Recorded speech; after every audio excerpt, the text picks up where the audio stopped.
We can outrun a mammoth for a couple of seconds, maybe even a minute or two, and that's what we're designed to do. But we're not really designed to be stressed out, wondering if our boss is going to fire us for 3 months, drawn out, stressed out. Okay, you could look at pretty much any research journal and see that, okay, we're not really designed to be under chronic stress. Well, that's kind of the difference between fasting and caloric restriction.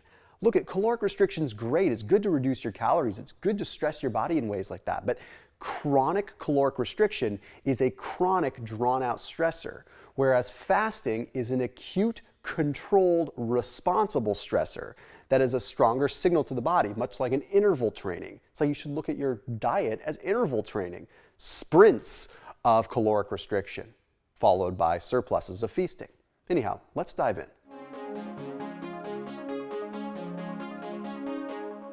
When our body has a clear end point, we adapt better. When our body can see that there is an end in sight, when we know that there is an end in sight, our body adapts because it knows what it's actually adapting for. Caloric restriction, there's no real understanding of what the adaptation is. It's just consistently happening. Fasting and repeatedly fasting and feasting, the body starts to recognize a pattern, realizes like, oh, this is a shock, and then I can adapt and come back to normal. Anyhow, let's break it down into some categories. The first one is adherence. Caloric restriction looks easier, but you're generally hungrier because you're just dragging out this hunger signal for so long. Okay, here's an interesting study. It was published in the Journal of Clinical Endocrinology. It took a look at an 84-hour fast, which I'm not suggesting you go out and do that necessarily. I've done them and they're fine. But the point is that the first day, ghrelin, the hunger hormone, went up. So, uh-oh, these guys are getting hungry. But the second day, the hunger hormone came back down to normal. And guess what? The third day, the hunger hormone went all the way down below baseline. They were less hungry 3 days into a fast than they were before. Then compare that to caloric restriction where you're hungry all the time.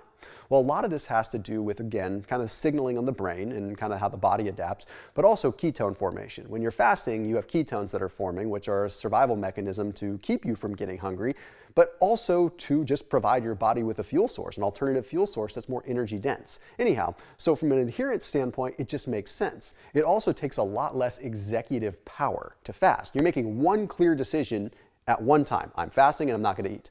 Okay, whereas with caloric restriction, it's a lot of executive power. You have to continue to make decisions. Should I eat this? Should I eat that? Should I count this calorie? Should I not count that calorie? Am I over my calories? Am I under my calories? Should I take a nap? Should I go to Vegas? Should I go to Philippines and eat whatever? I don't know, all over the place. Okay, but the next one that we have to talk about is going to be resting metabolic rate. This is huge, and at first glance you think fasting, that's going to destroy my resting metabolic rate and slow down my metabolism so much. Well, fasting doesn't slow down your metabolism nearly as much as caloric restriction does. You see, here's the thing. When we're doing caloric restriction, we're usually also having carbs too, which means we're getting our body ready to utilize fat because we're lowering our calories. Low calories, you burn fat, no doubt, okay? But there's a problem. When you're also consuming carbs in a low-calorie diet, you're decreasing what is called the insulin to glucagon ratio. This decrease in the insulin to glucagon ratio makes it so that you're less able to access your fat because insulin sort of stands in the way of utilizing fat as a fuel source very well.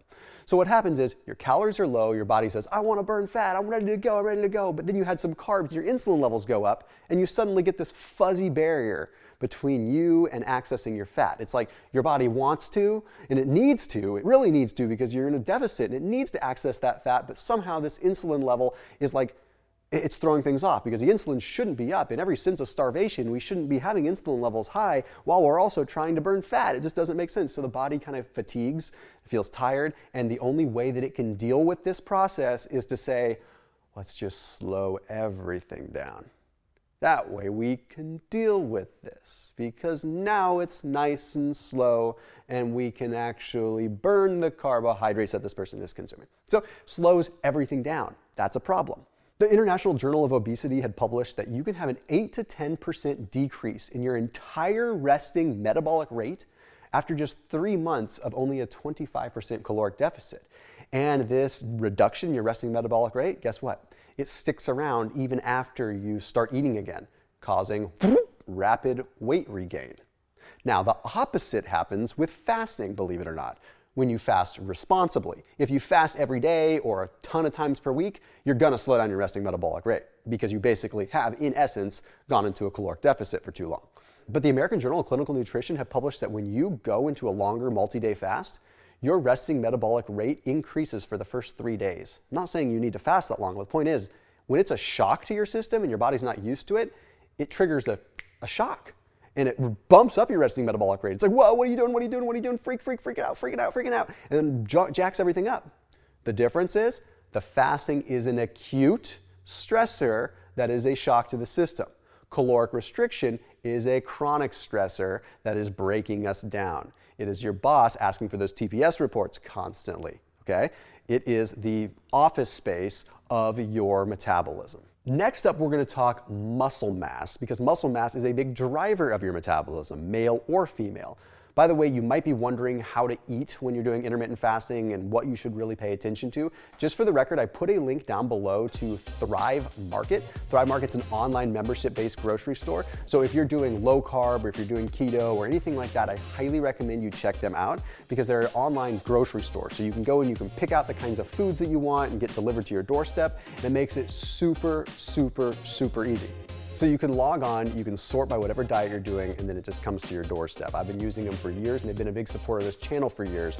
So you can go and you can check out my intermittent fasting boxes, like boxes that I recommend people use if they're fasting, which is like recommended things I would eat during my eating period after a fast.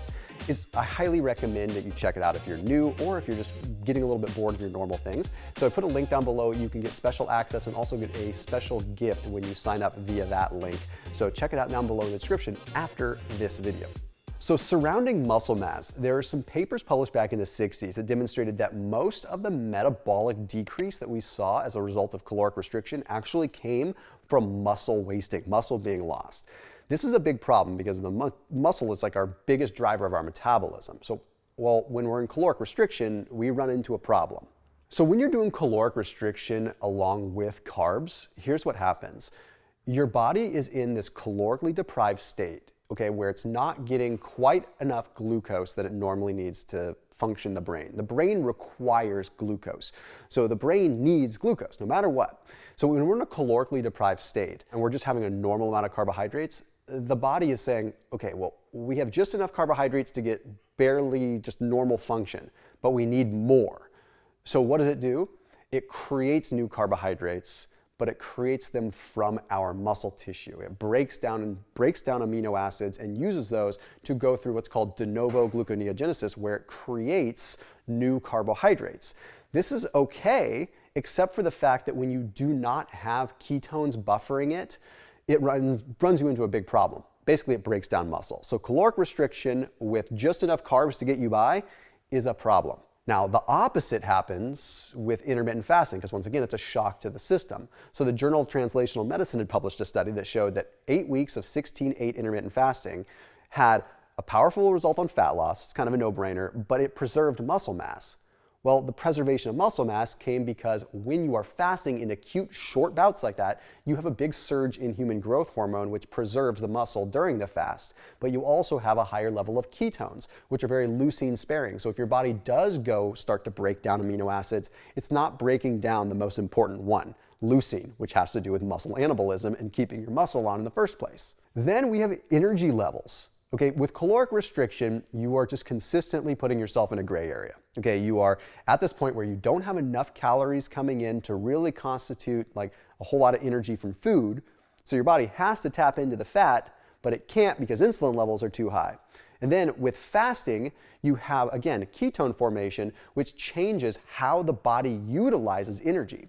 You see, when ketones are created, ketones can cross through what's called the double mitochondrial membrane. They can create energy literally more efficiently than another fuel source. You are only going to get this if you are fasting, not just depriving calories or depleting calories. You need to have very clear black and white lines. Fasting so that your body can produce the ketones and you can get the benefit of the energy. Otherwise, you are going to feel sluggish. So if you look at your calories over the course of 7 days, you're going to be in a deficit if you fast 2 days out of the week. So you're still accomplishing caloric restriction. You're just not drawing it out. You're making it so you get quick shocks and the body can actually have hormonal advantages to really preserve the muscle and, well, keep your energy high. We have to talk immune system for just a second as well. So caloric restriction might actually be better for the immune system than fasting though. This is the one part where caloric restriction might work, but it's really negligible. Okay, what happens is caloric restriction helps out what are called hematopoietic stem cells. Okay, this will help your body produce more immune cells throughout the entirety. So that's great, okay, but it's still going to suppress your immune system. There's some studies that show, like, okay, caloric restriction, like with athletes that need to cut weight, they get sick a lot more. Okay, correlation doesn't always equal causation, but then when we look at fasting, it's pretty intriguing. Fasting has been known that when you fast itself, you are lowering your immune system. If you are worried about getting sick at a specific point in time, you shouldn't do a longer or more intense fast. What happens is the T cells, which are a big part of your immune system, they go back into the bone marrow. It's called homing. So they become less active at that point in time. But the cool thing is the long-term benefit of it is those T cells, when they go home, it makes them stronger. So it's like when you get tired, you go home to go to bed. But if someone tries to rob you while you're asleep, they're going to be able to take your stuff. But if you're rested the next day and that robber comes into your house when you're awake and you're rested, you're going to kick his butt and get him out of there, right? It's the same concept with your T cells. They go home during a fast because they're resting and getting stronger. But over time, it actually works better. Okay? So it's really powerful with that. And then I want to touch on fertility, men and women. Okay, so first off, for women, this is super important. The American Journal of Physiology, Endocrinology, and Metabolism had published that when you go through any kind of caloric restriction, specifically like between 20 and 40% caloric restriction, you're going to have a big decrease in your fertility because you drop your luteinizing hormone and your follicle stimulating hormone. So what that means is you're basically depleting some of the resources your body needs to properly create an egg and properly get that egg fertilized, right? So you're eliminating some of those pathways. Well, okay, what about with fasting? What's wild is that there's a study that was published in Fertility and Sterility that found that a 3-day fast did not affect follicle stimulating hormone or luteinizing hormone. Now, if you were to continue that on and do a 3-day fast every week, sure. The point is that, again, periodic stressors are going to be seen as such. They're granted a little bit of amnesty. Say, oh, this is just a stressor. It's not a real thing. He's not like freaking out and just totally reducing his calories all the time. He's got a little shock and he's coming back to normal. You got to make sure you come back to normal so the body knows you're coming back to normal so that it sees that end point so that that can trigger the adaptation. With men, both caloric restriction and intermittent fasting seem to lower testosterone levels a small amount.